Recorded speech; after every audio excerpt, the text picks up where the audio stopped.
Master Grade 00 Gundam Seven Sword /G. Hey again everybody, Robert184, 2Rs2Bs, Gundam.tk. Don't forget the Exia had 7 swords, but this guy, the 00 Gundam 7 Sword /G, does it a lot better. Now we'll finish off with the poses before moving on to the final verdict, all the good and bad things in one place. Forget about the Buster Sword because the sword too long, I think, is probably one of the longest swords any Gundam has had besides outside of the red frame and the blue frame and their ridiculous swords. But in terms of looks, I think it looks pretty good. The big thing, the winner being for me, especially that they added the clear green on instead of the clear blue, makes me wonder what Bandai was thinking back with the old 1/100th non-grade kits. The green looks so much better. The short by itself certainly doesn't look like a small weapon, but when it's offset with the big one, the only disappointment being is that really this comes across as being a little bit plain here. You don't get to see all that much interesting parts. Even if you add a lot of lining, it's not going to stand out. It more or less just looks like a big, long, white butter knife. But the fact that they do have the raised parts is at least a step in the right direction.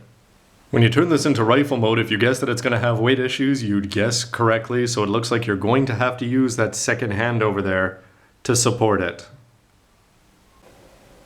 And because of the inherent posability that's built into the arms, you can do that pretty easily. You'll notice that the left arm is brought forward and locked in, and you can actually have that go and grasp properly using the peg on there. It's not too hard to get it into place. Over here, again, it's a little bit disappointing that this gray part doesn't offer any support for the forearm, but it's also not getting in the way. And the fact that you can have it locked into both hands, outside of the fact that it's a little bit dull in terms of the coloring, at least they added those gray parts, something that you may, on occasion, use.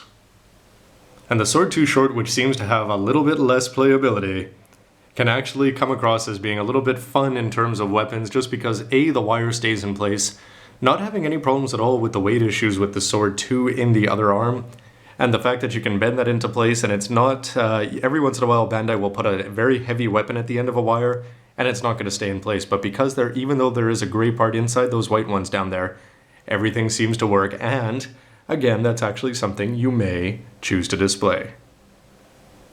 The 7 sword just seems to be getting bigger and bigger as we've got the gun here turned into its sword mode, which is pretty simple. You just pull up that gray part, which it is unfortunate that's not going to lock into the forearm, because if it did, it would seem to give that much more support.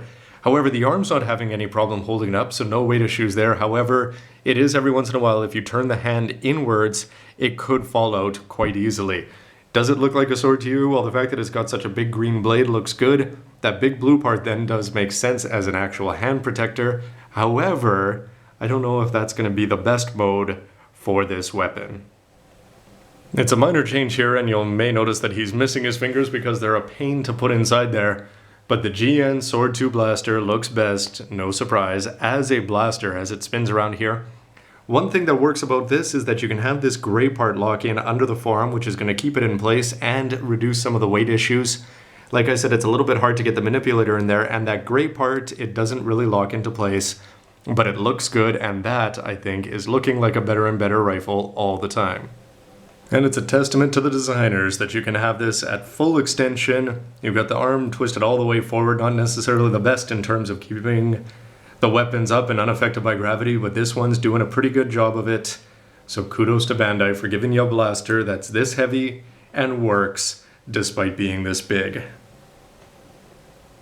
Maybe it's just me, but this guy seems to go from epic strength to epic strength. As this one, it's very easy to get both arms onto the handle. I don't have the left arm plugged into place actually, but it's still there, provides that little bit of balance because you don't have any weight issues, even fully extended with the arm back in and bent to the elbow, you're going to have even less, and that really does come across as a threat to any kind of shooting Gundam. So Buster, Dynamez, all of you, I think you may have been slightly topped.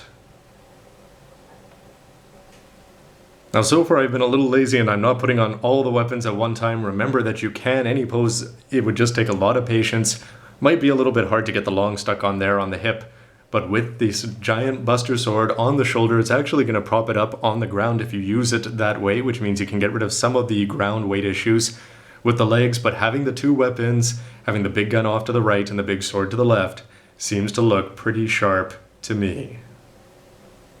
The million-dollar question with a sword this size, though, is always not will it blend, but can it actually hold it without the support of a base? Now in the manual they tell you that you can bring both arms across and get one on the high point and one on the low point.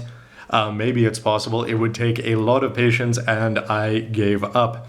It looks like I've got the fingers swapped and they're incorrect too.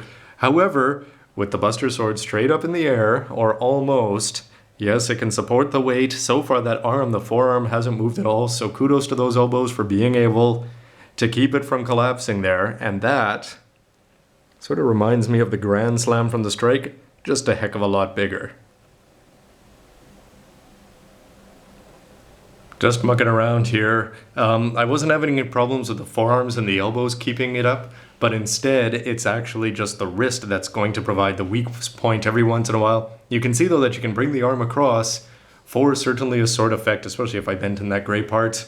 So it's impressive there. I don't remember offhand if the red frame could do this, but the fact that it can, despite the fact that you'll notice that it's leaning right backwards, still somewhat impressive.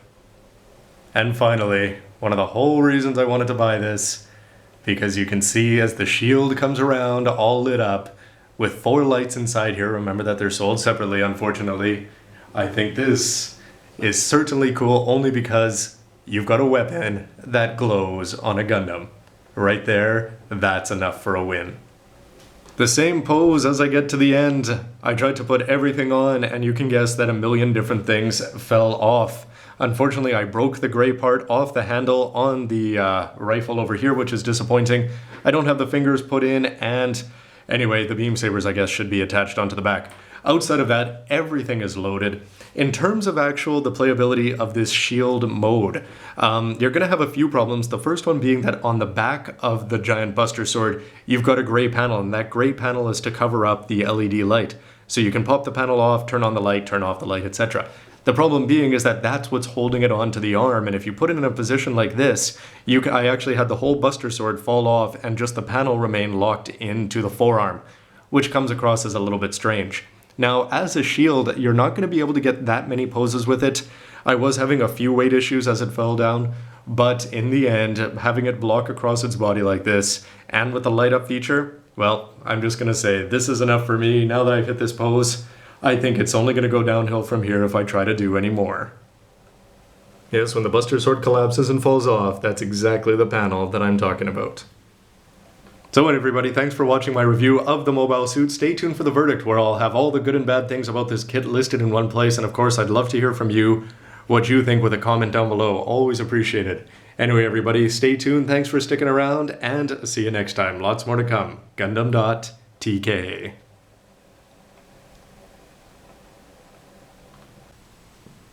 You know, with the cost of getting all these lights, I should have just bought a whole bunch of Master Grade XEO ignition modes when they were on for 5,000, down 30%, because yes, getting 2 of those in there certainly would have paid off in the long run. Yes, clearly with more parts exposed, that looks like a sword, I have to say.